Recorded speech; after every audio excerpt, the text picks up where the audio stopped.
नमस्कार दोस्तों।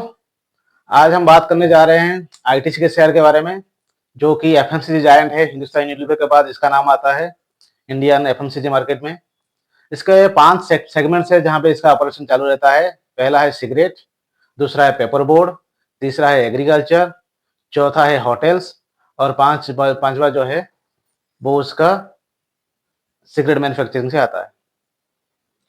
तो इस 5 सेक्टर का रेवेन्यू मिला के आईटीसी का पूरा रेवेन्यू कलेक्शन होता है और प्रॉफिट उसमें देखने को मिलता है। तो आज डीप एनालिसिस करेंगे आईटीसी के शेयर के बारे में। पिछले कुछ महीने में आप देख रहे हैं 2025 में इस शेयर में करीब-करीब 5% का डाउनफॉल देखने को मिला है और करीब-करीब 3% का आप इंक्रीज देखने को मिला है। तो बेसिकली ये शेयर चला नहीं है 2025 में और लास्ट 1 ईयर में भी करीब-करीब 3 से 4% का ग्रोथ देखने को मिला है। तो लास्ट 3 ईयर्स में लेकिन इसका ग्रोथ जो है आप देखेंगे वो 180% का रिटर्न दिया है। तो आज डिटेल एनालिसिस करेंगे। शेयर अभी तक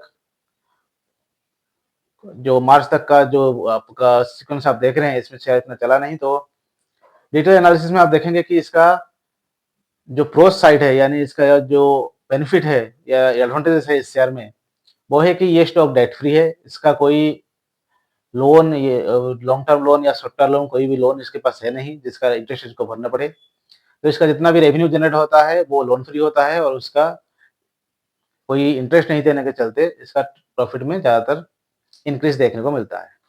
दूसरा एडवांटेज इसका ये है कि इसमें इन्वेस्टर्स को डिविडेंड बहुत ही अच्छा पे आउट होता है। इसका डिविडेंड पे आउट रेशियो करीब-करीब 3.5% का है। यानी कंपनी जितना प्रॉफिट कमाती है उससे डिविडेंड, अच्छा खासा डिविडेंड उसका इन्वेस्टर को देता है। इसके इन्वेस्टर को रिटर्न ऑलमोस्ट हर साल में 10% 12% के करीब रिटर्न कंपनी को, इन्वेस्टर को मिल जाता है। यानी हर एक क्वार्टर में एक डिविडेंड पे आउट होता है, तो 4 क्वार्टर में मिला के करीब-करीब 12% 13% रिटर्न इन्वेस्टर को मिल जाता है ऐसे ही।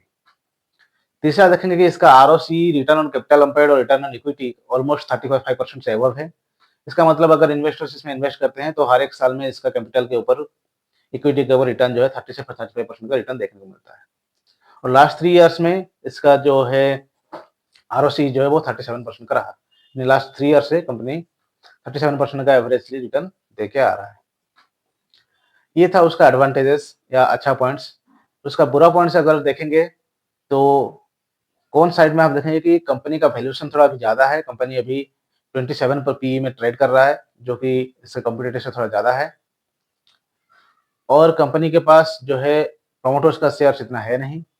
कंपनी का शेयर होल्डिंग्स देखेंगे तो एफआईएस के पास करीब-करीब 40% का शेयर होल्डिंग्स है, डीआईएच के पास 45% है और गवर्नमेंट के पास भी 0.4% है और जो रिटेलर्स है उनके पास करीब-करीब 12 से 13% है। तो सारा जो शेयर होल्डिंग्स एफआईएस ने इंक्रीज किया है, क्योंकि यूनिलीवर के बाद एफएमसीजी में मोनोपोली के जैसा मार्केट इसका है और अभी आईटीसी का होटल डिवीजन भी सेपरेट हो गया है। तो ये चारों सेक्टर में इसका ग्रोथ जो है बहुत ही अच्छा देखने को मिल रहा है। कंपनी ने फाइलिंग्स में बताया है कि 22 मई को इसका क्वार्टर फोर का रिजल्ट आने वाला है और क्वार्टर फोर का रिजल्ट के साथ कंपनी क्वार्टर फोर का फाइनल डिविडेंड भी अनाउंस करने वाली है। तो क्वार्टर फोर का रिजल्ट इंतजार रहेगा।